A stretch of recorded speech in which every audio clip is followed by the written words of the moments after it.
Jean-Baptiste-Camille Corot was a French landscape and portrait painter as well as a printmaker in etching. He is a pivotal figure in landscape painting, and his vast output simultaneously references the neoclassical tradition and anticipates the plein-air innovations of Impressionism. Biography. Early life and training. Jean-Baptiste-Camille Corot was born in Paris on July 16, 1796, in a house at 125 Rue du Bac, now demolished. His family were bourgeois people. His father was a wig maker and his mother a milliner, and unlike the experience of some of his artistic colleagues, throughout his life he never felt the want of money, as his parents made good investments and ran the businesses well. After his parents married, they bought the millinery shop where his mother had worked, and his father gave up his career as a wig maker to run the business side of the shop.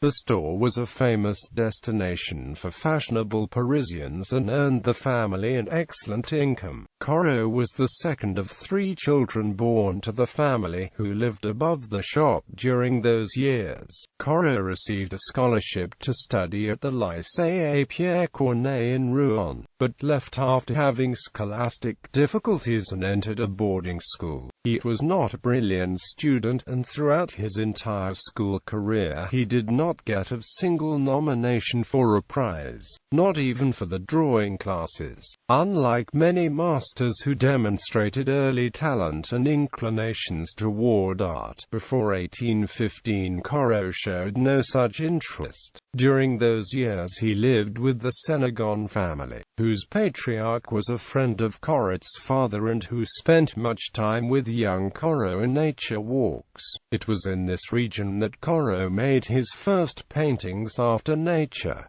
At 19, Corot was a big child, shy and awkward. He blushed when spoken to. Before the beautiful ladies who frequented his mother's salon, he was embarrassed and fled like a wild thing. Emotionally, he was an affectionate and well-behaved son, who adored his mother and trembled when his father spoke. Quote, when Corot's parents moved into a new residence in 1817, the 21-year-old Corot moved into the dormer-windowed room on the 3rd floor, which became his first studio as well. With his father's help he apprenticed to a draper, but he hated commercial life and despised what he called business tricks. Yet he faithfully remained in the trade until he was 26, when his father consented to his adopting the profession of art. Later Corot stated, I told my father that business and I were simply incompatible, and that I was getting a divorce. The business experience proved beneficial, however, by helping him develop an aesthetic sense through his exposure to the colors and textures of the fabrics. Perhaps out of boredom, he turned to oil painting around 1821 and began immediately with landscapes. Starting in 1822, after the death of his sister, Corot began receiving a yearly allowance of 1,500 francs, which adequately financed his new career, studio, materials, and travel for the rest of his life.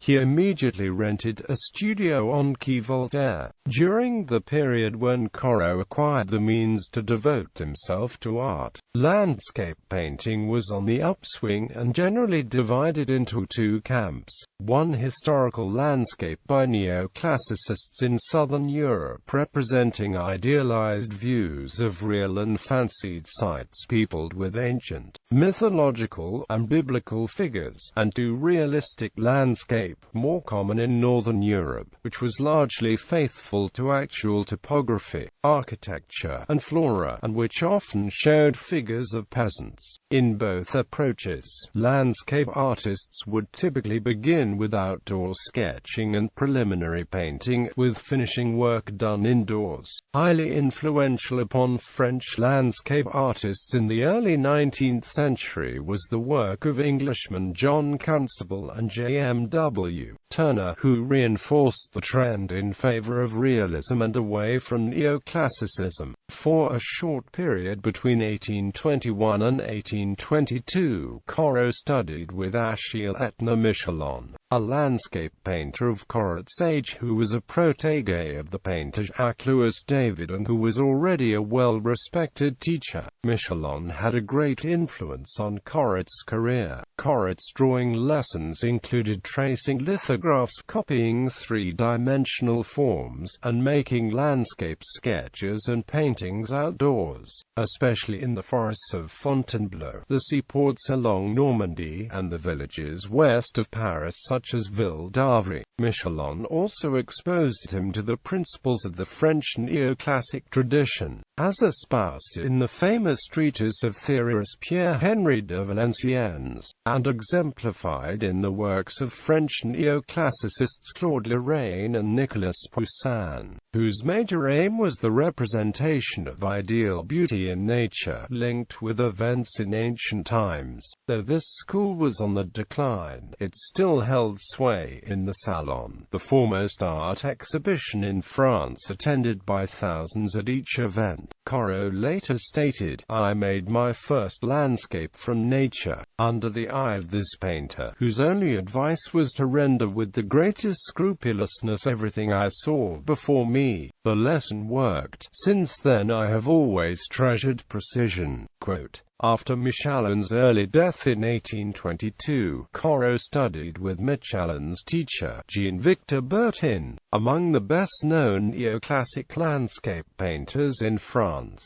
who had Corot draw copies of lithographs of botanical subjects to learn precise organic forms. Though holding neoclassicists in the highest regard, Corot did not limit his training to the tradition of allegory set in imagined nature. His notebooks reveal precise renderings of tree trunks, rocks, and plants which show the influence of Northern realism. Throughout his career, Corot demonstrated an inclination to apply both traditions in his work, sometimes combining the two. First trip to Italy with his parents' support, Corot followed the well-established pattern of French painters who went to Italy to study the masters of the Italian Renaissance and to draw the crumbling monuments of Roman antiquity.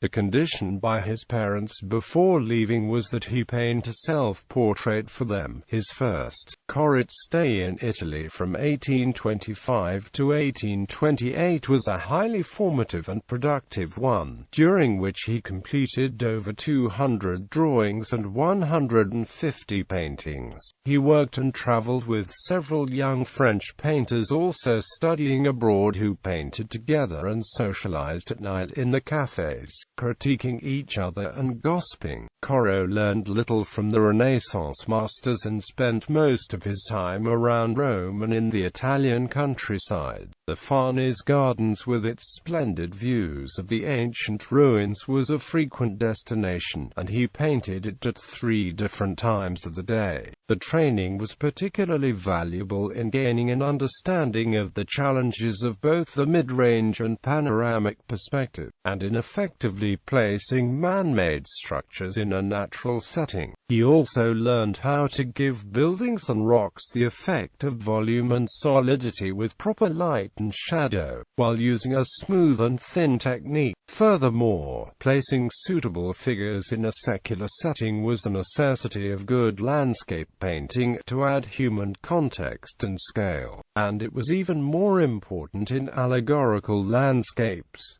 To that end, Corot worked on figure studies in native costume as well as nude. During winter, he spent time in a studio but returned to work outside as quickly as weather permitted. The intense light of Italy posed considerable challenges. "This sun gives off a light that makes me despair. It makes me feel the utter powerlessness of my palette." Quote. He learned to master the light and to paint the stones and sky in subtle and dramatic variation. It was not only Italian architecture and light which captured Corot's attention. The late-blooming Corot was entranced with Italian females as well. "They still have the most beautiful women in the world that I have met." their eyes, the shoulders, the hands of spectacular, in that they surpass our women, but on the other hand, they are not their equals in grace and kindness. Myself, as a painter, I prefer the Italian woman, but I lean toward the French woman when it comes to emotion." Quote, in spite of his strong attraction to women, he wrote of his commitment to painting, "I have only one goal in life that I want to pursue faithfully, to make landscapes.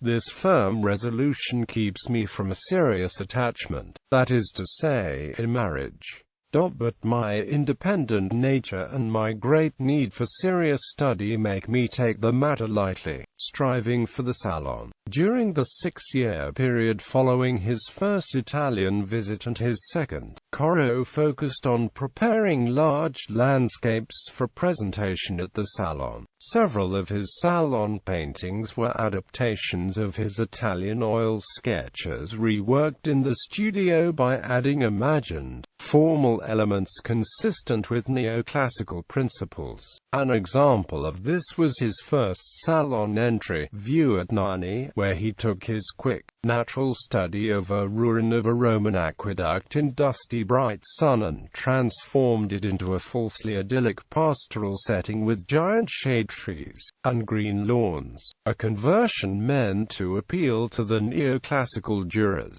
Many critics have valued highly his plein-air Italian paintings for their germ of Impressionism, the faithfulness to natural light, and their avoidance of academic values, even though they were intended as studies. Several decades later, Impressionism revolutionized art by taking a similar approach, quick, spontaneous painting done in the out-of-doors. However, where the Impressionists used rapidly applied, unmixed colors to capture light and mood, Corot usually mixed and blended his colors to get his dreamy effects. When out of the studio, Corot traveled throughout France, mirroring his Italian methods, and concentrated on rustic landscapes. He returned to the Normandy coast and to Rouen, the city he lived in as a youth. Corot also did some portraits of friends and relatives, and received his first commissions. His sensitive portrait of his niece,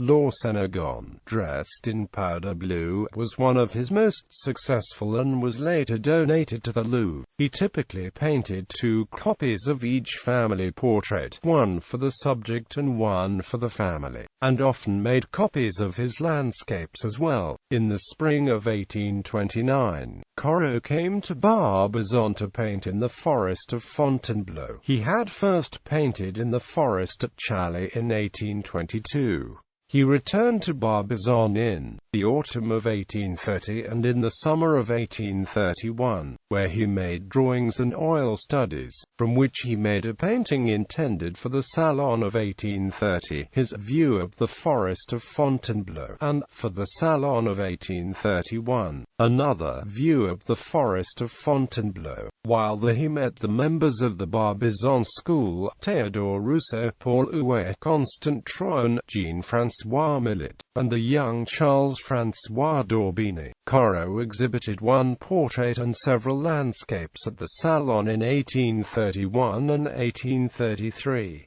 His reception by the critics at the Salon was cool, and Corot decided to return to Italy, having failed to satisfy them with his neoclassical themes. Mid-career, during his 2 return trips to Italy, he visited northern Italy, Venice, and again the Roman countryside. In 1835, Corot created a sensation at the Salon with his biblical painting Hagar dans le Desert, which depicted Hagar, Sarah's handmaiden, and a child Ishmael, dying of thirst in the desert until saved by an angel.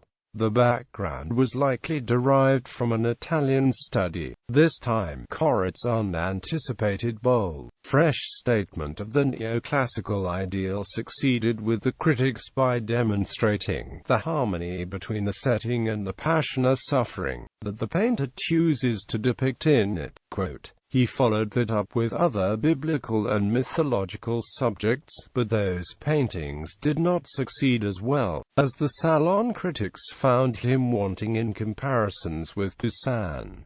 In 1837 he painted his earliest surviving nude, the nymph of the Seine. Later, he advised his students, "The study of the nude, you see, is the best lesson that a landscape painter can have. If someone knows how, without any tricks, to get down a figure, he is able to make a landscape, otherwise he can never do it." Through the 1840s, Corot continued to have his troubles with the critics, nor were many works purchased by the public, while recognition and acceptance by the establishment came slowly. By 1845 Baudelaire led a charge pronouncing Corot the leader in the modern school of landscape painting. While some critics found Corot's colors pale and his work having naive awkwardness, Baudelaire astutely responded, Corot is more a harmonist than a colorist, and his compositions, which are always entirely free of pedantry, are seductive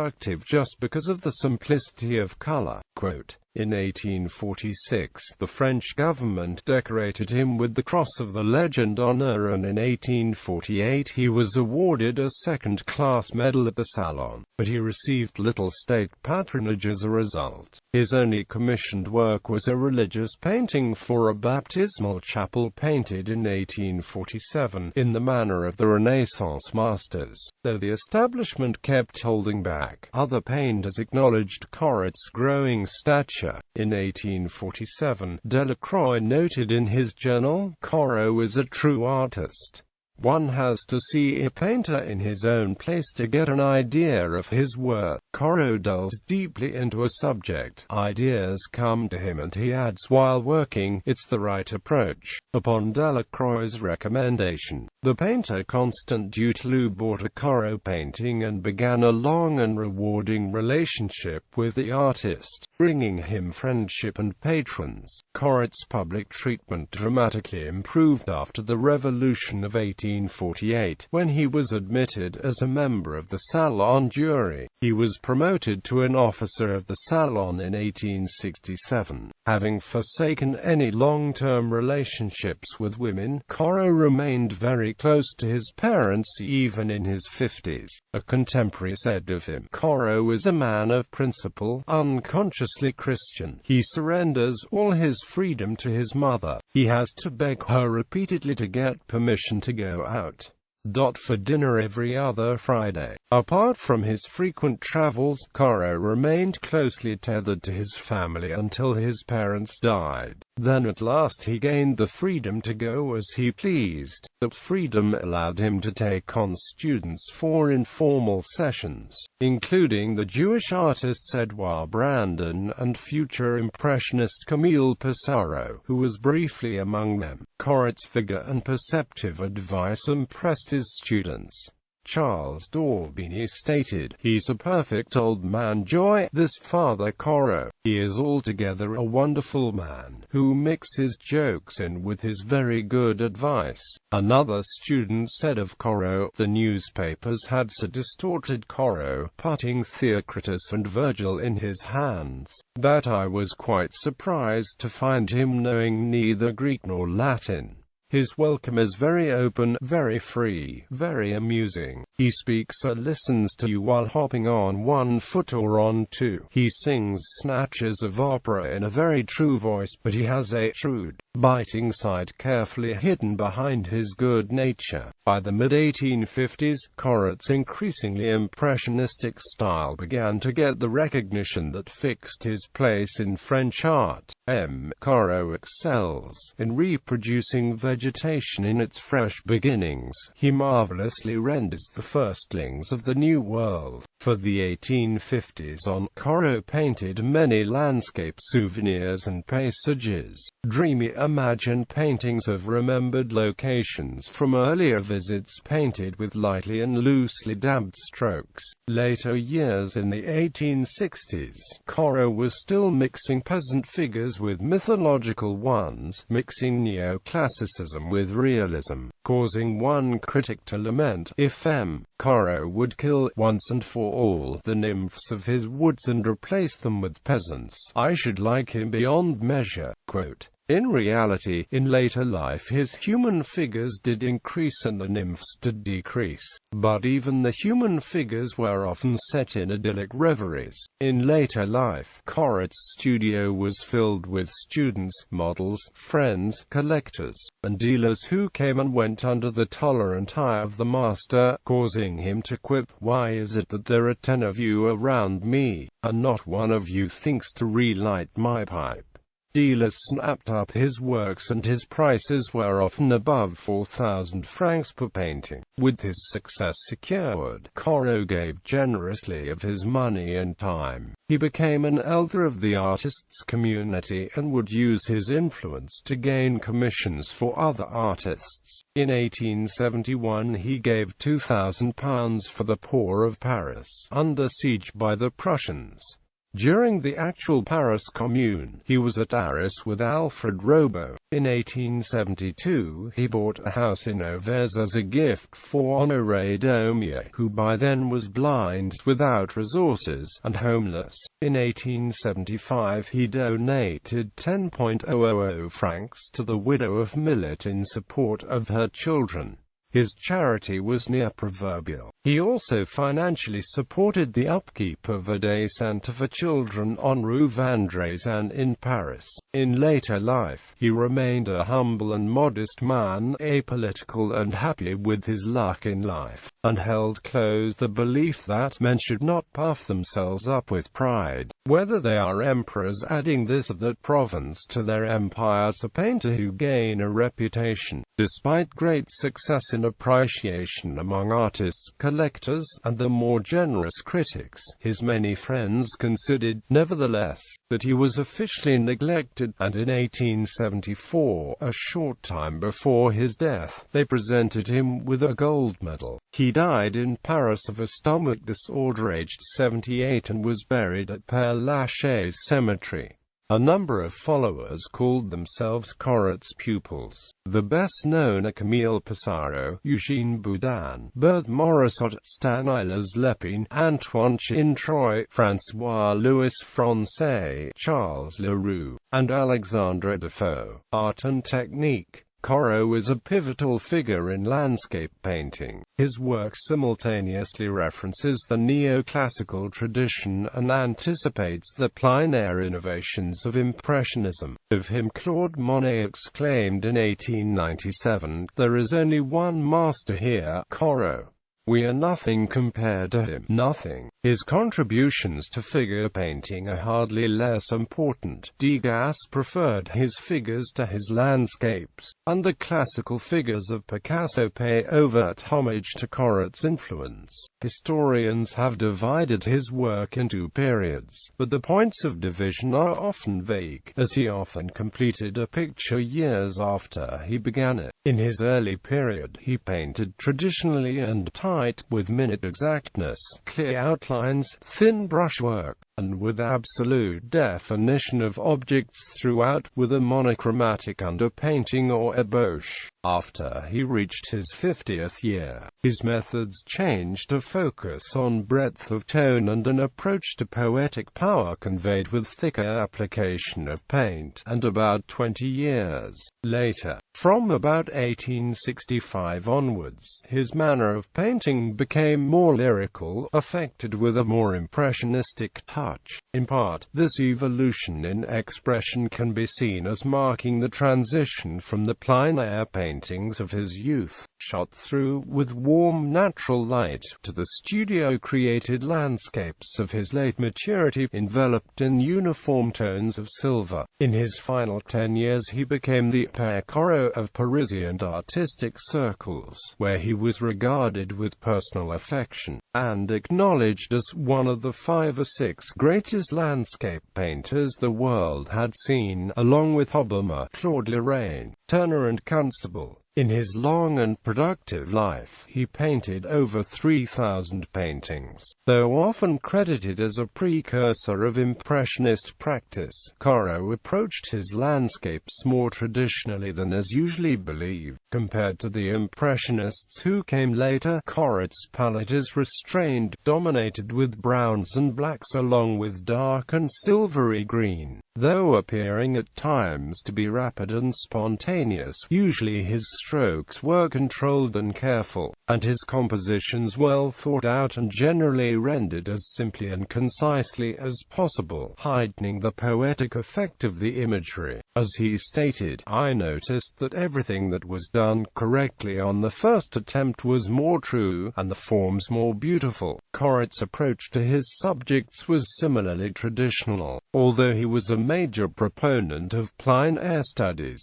he was essentially a studio painter, and few of his finished landscapes were completed before the motif. For most of his life, Corot would spend his summers traveling and collecting studies and sketches, and his winters finishing more polished, market-ready works. For example, the title of his Bathers of the Borromean Isles refers to Lake Maggiore in Italy, despite the fact that Corot had not been to Italy in 20 years. His emphasis on drawing images from the imagination and memory rather than direct observation was in line with the tastes of the Salon jurors, of which he was a member. In the 1860s, Corot became interested in photography, taking photos himself and becoming acquainted with many early photographers, which had the effect of suppressing his painting palette even more in sympathy with the monochromatic tones of photographs. This had the result of making his paintings even less dramatic but somewhat more poetic, a result which caused some critics to cite a monotony in his later work. Tessaphile Thoré wrote that Corot has only a single octave, extremely limited and in a minor key, a musician would say. He knows scarcely more than a single time of day, the morning, and a single color, pale gray. Corot responded, "What there is to see in painting, or rather what I am looking for, is the form, the whole, the value of the tones. That is why for me the color comes after, because I love more than anything else the overall effect, the harmony of the tones, while color gives you a kind of shock that I don't like. Perhaps it is the excess of this principle that makes people say I have leaden tones." In his aversion to shocking color, Corot sharply diverged from the up-and-coming Impressionists, who embraced experimentation with vivid hues. In addition to his landscapes, Corot produced a number of prized figure pictures. While the subjects were sometimes placed in pastoral settings, these were mostly studio pieces, drawn from the live model with both specificity and subtlety. Like his landscapes, they are characterized by contemplative lyricism, with his late paintings L'Algérienne and Lejeune Grec being fine examples. Corot painted about 50 portraits, mostly of family and friends. He also painted 13 reclining nudes, with his Les Repos strikingly similar in pose to Ingres' famous Le Grande Odalisque, but Corot's female is instead a rustic Bacchante. In perhaps his last figure painting, Lady in Blue, Corot achieves an effect reminiscent of Degas, soft yet expressive. In all cases of his figure painting, the color is restrained and is remarkable for its strength and purity. Corot also executed many etchings and pencil sketch. Some of the sketches used a system of visual symbols, circles representing areas of light and squares representing shadow. He also experimented with the cliché verre process, a hybrid of photography and engraving. Starting in the 1830s, Corot also painted decorative panels and walls in the homes of friends, aided by his students. Corot summed up his approach to art around 1860, "I interpret with my art as much as with my eye." The works of Corot are housed in museums in France and the Netherlands, Britain, North America and Russia.